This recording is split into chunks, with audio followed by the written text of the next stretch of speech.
Donc ce livre, il a pour titre « Le territoire ne fait pas l'Église ». L'idée, c'est tout simplement de questionner le rapport de l'Église à la territorialité, le rapport de l'Église au territoire, à une époque où, on le sait très bien, on part d'un constat très simple, l'Église ne peut plus tenir tous les territoires qu'elle tenait, qu'elle contrôlait jadis. Ce livre a trois parties. Une partie historique, une partie que je qualifierais de théologico-canonique, à la fois théologie et le droit canonique, et puis une troisième partie qui est plutôt pastorale.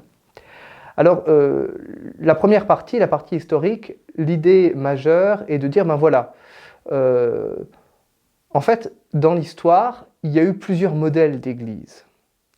Et la discipline que traite ce livre, l'ecclésiologie, c'est toujours une discipline en théologie qui est à la confluence de plusieurs autres disciplines, hein, puisque quand on fait de l'ecclésiologie, on traite à la fois de théologie, mais aussi d'histoire, de liturgie, de droit canonique, etc., etc.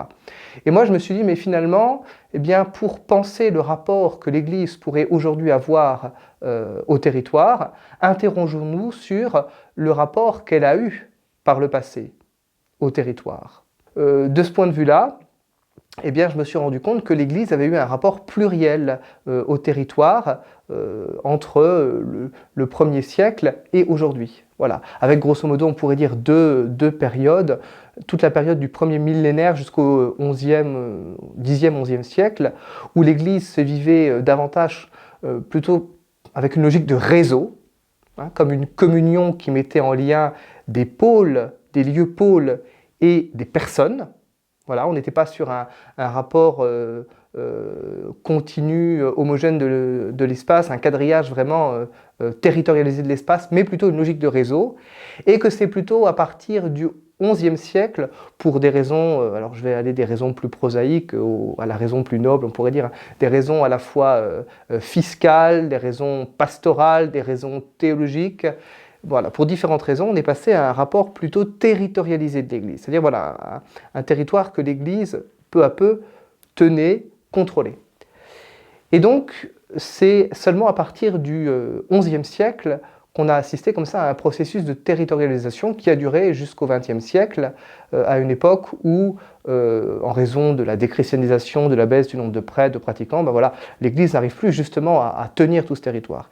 Et donc, finalement, comment le modèle d'église qui a pu avoir cours avant le XIe siècle, notamment ce qu'on appelle en histoire le Haut Moyen-Âge, peut nous inspirer dans notre manière de vivre aujourd'hui l'église, la pastorale et la mission.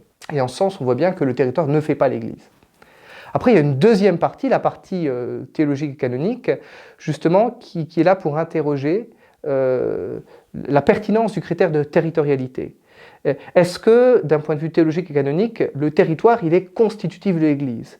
Alors, il a pu être constitutif de l'Église dans une certaine ecclésiologie, c'est-à-dire dans une certaine vision de l'Église, dans un certain modèle d'Église, ce qu'on a appelé l'ecclésiologie grégorienne, hein, qui s'est développée à l'époque de la réforme grégorienne, entre le XIe et le XIIIe siècle.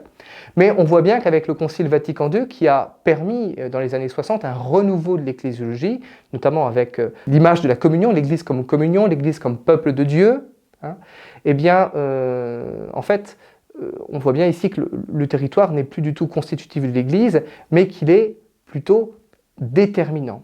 Il va aider à réaliser l'Église. Et en ce sens, le Concile Vatican II a dit, mais le Concile Vatican II a parlé de l'Église comme veluti sacramentum, c'est-à-dire en quelque sorte le sacrement, un sacrement. Or, un sacrement, on le sait, c'est un signe visible qui nous conduit à une réalité invisible et le moyen d'atteindre cette réalité invisible. Et le territoire fait partie, dans l'Église, qui est à la fois humaine et divine, visible et invisible, le territoire fait partie de toutes ces choses qui sont toutes ces choses visibles qui sont ordonnées à l'invisible. C'est-à-dire qui ont pour but eh bien, de favoriser la réalisation de l'Église pour nous permettre, nous chrétiens, d'être en communion les uns avec les autres, mais aussi d'être en communion avec Dieu. Et on va aussi voir que d'un point de vue théologique, le territoire est considéré comme un des meilleurs garants de la catholicité. Hein. C'est-à-dire, en fait, l'Église catholique, c'est l'Église qui réunit tout le monde, de tous les horizons possibles et imaginables. C'est pas, On ne se réunit pas par affinité, par clan, et le territoire permet, dans un secteur bien défini, eh bien, que ce soit vraiment tous les hommes, quel que soit leur milieu, quel que soit leur milieu sociologique, professionnel, d'être convoqués, de se rassembler pour former l'Église pour tous et par tous, l'Église vraiment catholique universelle. Et puis il y a une troisième et dernière partie qui est la partie, on va dire, pastorale, où on voit finalement comment on peut, à partir de la société qui évolue aujourd'hui, adapter la manière de vivre l'Église. Finalement, on est héritier d'un système avec un curé, une paroisse, un village, une image d'Église qui était pertinente à une époque où on était dans un système de chrétienté qui coïncidait avec une société rurale, stable, chrétienne. Or, on voit bien que nous ne sommes plus dans cette société rurale, stable et chrétienne. Nous sommes dans une société urbaine, mobile et multiconfessionnelle ou pluriconfessionnelle. Et donc, comment l'Église aujourd'hui s'inspire de ces réalités pour redéployer sa présence dans la société, sur le territoire, et il faut être aussi attentif à quelques souffrances.